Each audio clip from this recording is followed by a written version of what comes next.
प्रश्न क्रमांक 9 है, सरिता ने एक कूलर 15% कर सहित 5,750 रुपये में खरीदा। कर के जुड़ने से पहले का कूलर का मूल्य ज्ञात कीजिए। जब इसमें क्रय नहीं जुड़ा था तब उसका मूल्य क्या है ये हमें बताना है। तो चलो इसको हल करते हैं। तो जो दिया है पहले उसको लिख लेते हैं। तो दिया है कूलर का क्रय मूल्य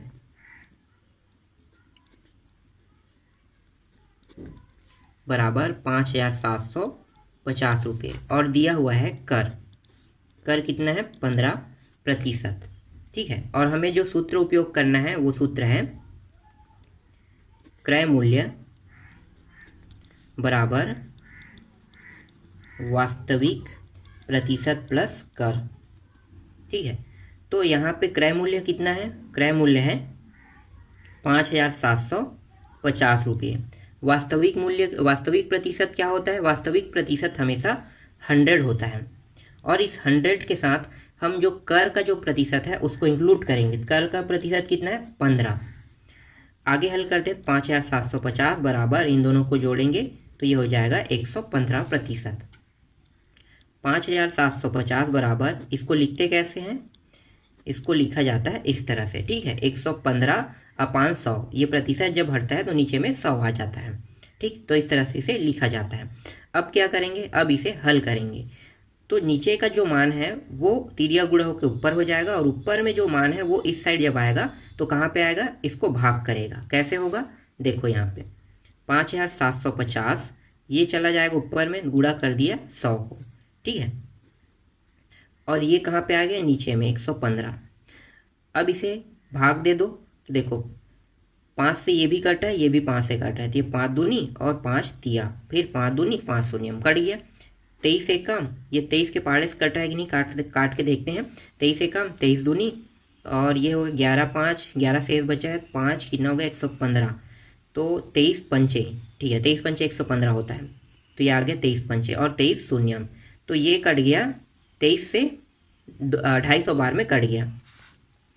तो यहाँ पे बचा है 250 गुणित 20, दोनों को गुणा कर दो तो ये 20 शून्यम, 20 पंचे 100 और 20 दूनी 40 और 10 50, ये आ गया 5,000 रुपये। तो कूलर का जो वास्तविक मूल्य है वो कितना था? 5,000 रुपये था। यही इसका आंसर है। ठीक, समझ में आया ये प्रश्न। 10वां प्रश्न है, सूरज ने एक टेलीविज़न 8% बिक्री कर सहित 10,260 रुपये में खरीदा। बिक्री कर को जोड़ने से पहले का उसका मूल्य ज्ञात कीजिए। बिक्री कर को जब हम जोड़ेंगे तब हम उसका मूल्य ज्ञात करें, मतलब बिक्री कर जब जुड़ा नहीं था तब उसका वास्तविक मूल्य क्या है इसमें भी बताना है। सेम प्रश्न है, जैसा हमने 9वां को हल किया वैसा इसको भी हल करेंगे। ये भी बहुत ही आसान है। चलो इसको भी हल करते हैं।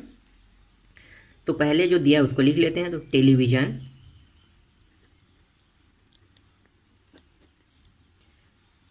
टेलीविज़न का क्रय मूल्य बराबर 10,260 रुपये दिए हुए हैं और जो टैक्स लग रहा है वैट टैक्स वो कितना है? 8%। और हमें सूत्र कौन सा लगाना है? क्रय मूल्य बराबर वास्तविक प्रतिशत प्लस टैक्स। तो कौन सा टैक्स है? वैट टैक्स है। क्रय मूल्य कितना है? 10,260। वास्तविक प्रतिशत हमेशा कितना होता है? 100 होता है। और टैक्स कितना है? 8। जोड़ दो दोनों को तो ये हो जाएगा 108% और ये हो गया 10,260।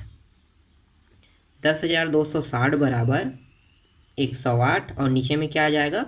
100 आ जाएगा। इसका गुणा इसके साथ हो जाएगा और यहाँ पे ऊपर का मान नीचे आ जाएगा। तो ये बन जाएगा 10,260 गुणित 100 और नीचे में आ गया 108। भाग दे दो तो ये 4 के पाड़े से कट रहा है, ये भी 4 के पाड़े से कट रहा है, तो ये होगा 4 दूनी 8 और 4 7 28, 4 दूनी 8 और 4 पंचे 20। ठीक है, तो ये आ गया 25 और 27 से कट गया। 27 के पाड़े से इसको आप भाग दे के देखते हैं। अगर आपको ऐसा भाग देने नहीं आता है तो आप इस तरह से भाग दे देना। ठीक है, चलो ऐसे दे देते हैं। 27 से हमें भाग देना है तो ये हो जाएगा 27 तिया कितना होता है 81, एक बचा और यहाँ पे 2 और ये 0, फिर पीछे से 6 उतार लो, फिर 27 अट्ठे 216, ये पूरा कट गया। ठीक है, पीछे में 0 0 को उतार लो तो ये 8 बार गया और एक 0 0, तो ये हो गया 0 बार, 380 बार में ये पूरा पूरा कट गया। ठीक है, तो ये कटा टोटल 380 बार में। तो यहाँ पे बचेगा 380 गुणी 25 बस बचेगा। ठीक है, आगे हल करते हैं। 25 शून्य 0, 25 अट्ठे कितना होता है 200, तो यहाँ पे 20 हासिल आ गया, 25 दूनी 50, 25 दिया 75, 75 और 20 कितना होगा 95, तो ये हो गया 9,500 रुपये। तो वास्तविक जो टेलीविज़न का मूल्य था वो है 9,500 रुपये था। अगर इसके साथ टैक्स इंक्लूड कर देते हैं तब ये हो जाता है 10,260 रुपया। ठीक, तो हमें क्या निकालने के लिए कहा था, वास्तविक मूल्य, तो ये इसका वास्तविक मूल्य है। इस तरह से ये प्रश्नावली पूरा कंप्लीट हो गया।